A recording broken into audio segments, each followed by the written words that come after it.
Now, I watched 1986's House about 1,000,000 times as a kid, but I probably haven't seen it in 25 years. Let's see just how much of it remains familiar. William Katt plays Roger Cobb, a horror writer itching to go in a different direction, planning a book about his experiences during the Vietnam War. He's also estranged from his wife, played by the absolutely gorgeous Kay Lenz, after the mysterious disappearance of their son. Their son disappeared while playing at Cobb's aunt's house, and the aunt later commits suicide. Roger inherits the house and decides not to sell it, instead deciding to move in and write his Vietnam book. He puts on an unnerving sweater and meets neighbor George Wendt, who is a fan of Roger's. This can't be, right? Roger Cobb, right? Yeah, that's me. I'm your biggest fan. Is that right? Yes, absolutely. Right here. Oh, whoops. It's a little kind of falling apart. But, would you mind autographing this for me? Oh, you bet. You got a pen? Well. So far, none of this is very familiar to me, surprisingly. The script seems clunky, Katt seems vaguely surly about everything, and Harry Manfredini's score is both repetitive and a bit grating. Also, as Cobb writes his book, we are treated to flashbacks of his Vietnam experience, which very much take place in a soundstage and seem pretty hokey. However, it's in these flashbacks where we meet Richard Mall's character, a total psycho who is serving in Cobb's unit. At least he's got a great gun face.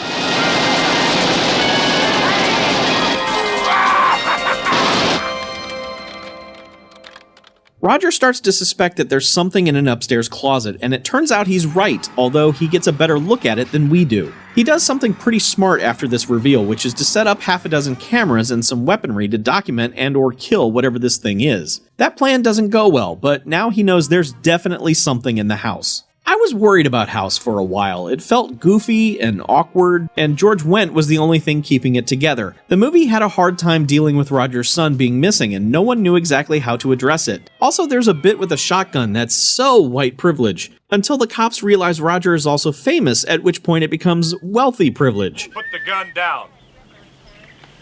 It's not loaded. I said put the gun down, sir.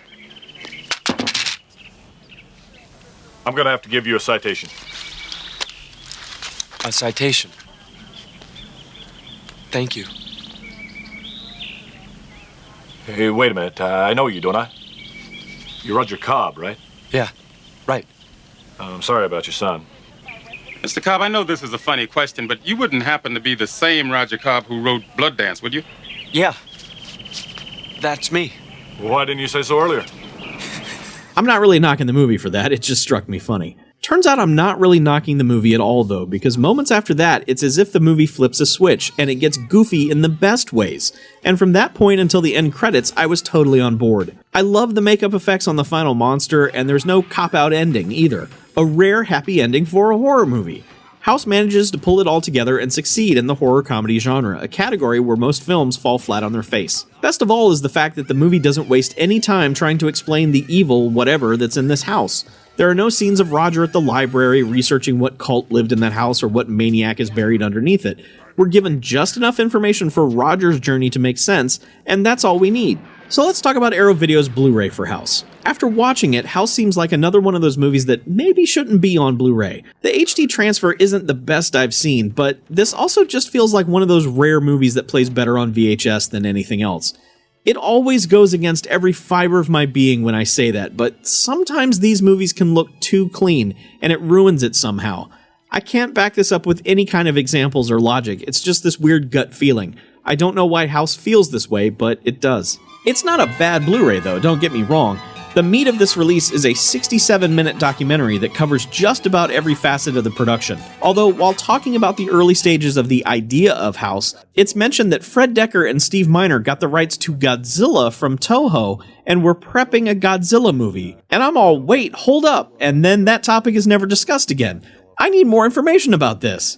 Anyway, this was a crazy production and there are plenty of stories to be told. Kane Hodder is here as well, thankful for his first job as stunt coordinator, and telling a hilarious tale of William Katt beating him with a shovel. There's also a 24-minute vintage featurette here that is promo-y as hell, but features lots of great behind-the-scenes footage and cast and crew interviews. And appearing in its first starring role, The House.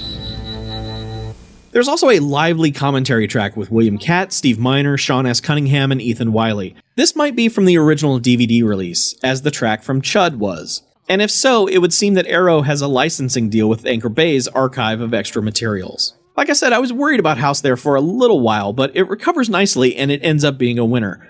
Definite recommendation here.